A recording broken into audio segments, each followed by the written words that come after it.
Everybody shouting to the moon. To the moon, to the moon. We're going to the moon. Good morning mga kamartelmas.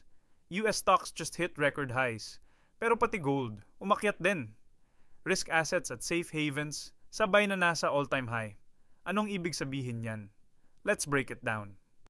Market liquidity is very strong, thanks to smooth US-China talks. At the same time, US 10-year yields remain low, fueling rate cut expectations. Ito ang sagot sa tanong natin. All this easy money boosts stocks, while some investors are buying gold as a hedge against future inflation. Kaya sila sabay umaakyat. Sa Pinas, USD/PHP is stable at 57.2. Good timing for Pinoy investors converting pesos to dollars.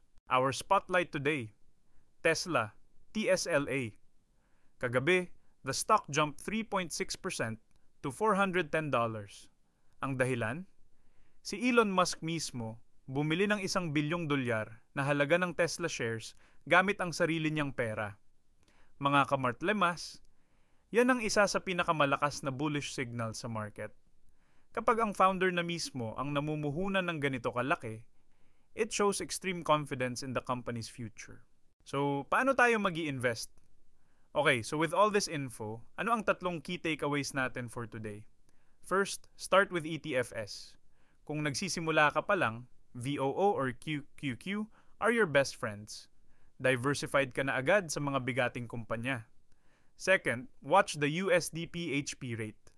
Kapag stable ang exchange rate tulad ngayon, mas tipid ang conversion cost mo. And third, always diversify. Kahit gaano ka bullish ang storya ng Tesla, huwag mag-all-in sa iisang stock. A diversified portfolio lets you sleep well at night. This week, bantayan natin ang US PCE inflation at jobs report. Dito natin malalaman kung gaano kabilis ang posibleng rate cuts ng Fed. Mga kamartelmas, don't forget to like and subscribe para updated ka palagi sa global markets in Taglish para sa ating mga Pinoy investors. To the moon.